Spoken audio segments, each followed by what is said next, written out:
Opa, aqui é o professor Ricardo e hoje eu estou aqui para conversar com você sobre um dos erros mais frequentes que o ortodontista comete na hora que ele está realizando a avaliação do paciente, a primeira avaliação do paciente.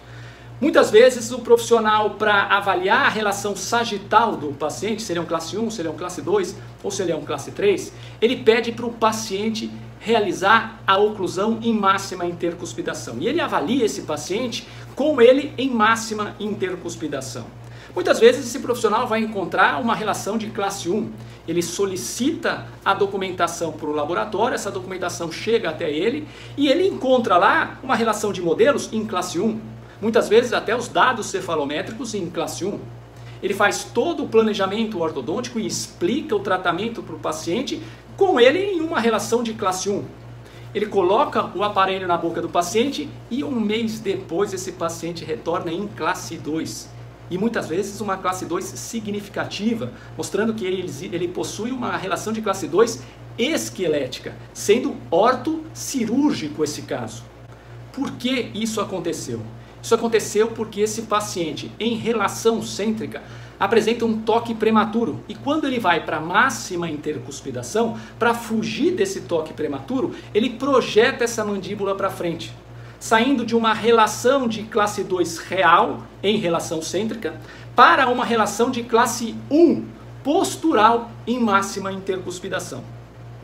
Então, para você não entrar nessa estatística dos ortodontistas que cometem o erro mais frequente, você precisa realizar a avaliação do paciente colocando esse paciente numa relação cêntrica. Você precisa realizar a manipulação da mandíbula desse paciente para levá-lo para uma relação cêntrica. E nessa hora de realizar a manipulação da mandíbula, colocar esse paciente numa relação cêntrica, muitas vezes esse paciente é travado, ele é tenso e você tem dificuldade para colocar esse paciente numa relação cêntrica. Agora entenda o seguinte, se você que é um profissional, um dentista, tem toda uma preocupação em realizar um diagnóstico ortodôntico perfeito, porque é você quem vai conduzir esse tratamento, tem essa dificuldade em realizar a manipulação da mandíbula, imagina o técnico lá no laboratório radiológico. Ele também tem essa dificuldade.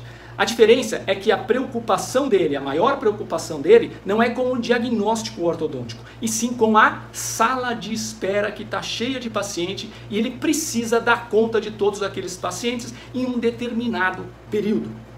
Ou seja, muitas vezes esse profissional, para dar conta desses pacientes na sala de espera, quando ele encontra essa dificuldade em realizar a manipulação da mandíbula, ele coloca a cera na boca do paciente e pede para o paciente ocluir aonde? Em máxima intercuspidação. E ele faz o registro em máxima intercuspidação. Ele resolveu o problema dele. Ele conseguiu fazer com que o paciente mordesse aquela cera. E agora ele pode chamar um novo paciente. Portanto, quem comanda o seu diagnóstico é a sua avaliação.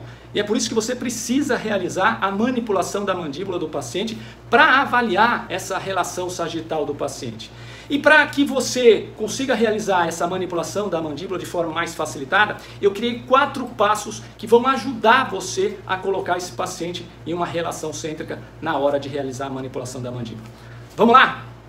O primeiro passo é você realizar essa manipulação da mandíbula com o paciente deitado e não sentado. Quando o paciente está deitado, ele estica o digástrico, ajudando essa mandíbula a ir mais para a posterior. Então o primeiro passo é você colocar esse paciente deitado, fazer a sua manipulação da mandíbula com o paciente deitado e não sentado. Vamos lá para o segundo passo. O segundo passo é você pedir para que o paciente abra a boca ao máximo e a partir desse ponto tente abrir ainda mais a boca, fazendo força por 10 segundos. Isso vai fadigar a musculatura dele e vai facilitar o momento de você realizar a manipulação da mandíbula.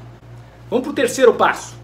O terceiro passo é você não segurar essa mandíbula com força. Porque quando você segura com força, o paciente tende a fazer um movimento de resistência. É como se você fosse empurrar alguém avisando que você iria empurrar. Essa pessoa passa a contrair a musculatura para resistir esse movimento. A mesma coisa quando você pega a mandíbula do paciente com força, ele tende a resistir o movimento, dificultando você de realizar a manipulação da mandíbula. Vamos lá para o quarto e último passo. O quarto passo é o seguinte: se você não conseguiu ainda colocar esse paciente numa relação cêntrica, você vai então pedir para o paciente abrir a boca, colocar a língua dele lá no palato o mais posterior possível e fechar essa boca devagar com a língua no palato o mais posterior possível. Isso vai fazer com que ele encontre o primeiro contato dentário. E esse contato dentário é a relação cêntrica do paciente. Beleza? Então tá aí para você os 4 passos para você realizar a manipulação da mandíbula e não cair naquela estatística dos erros mais frequentes que o ortodontista comete quando ele está fazendo a avaliação. Tá bom? Então, como diria a nossa querida Ana Carolina, é isso aí. A gente se vê num próximo vídeo com uma próxima dica. Tchau, tchau!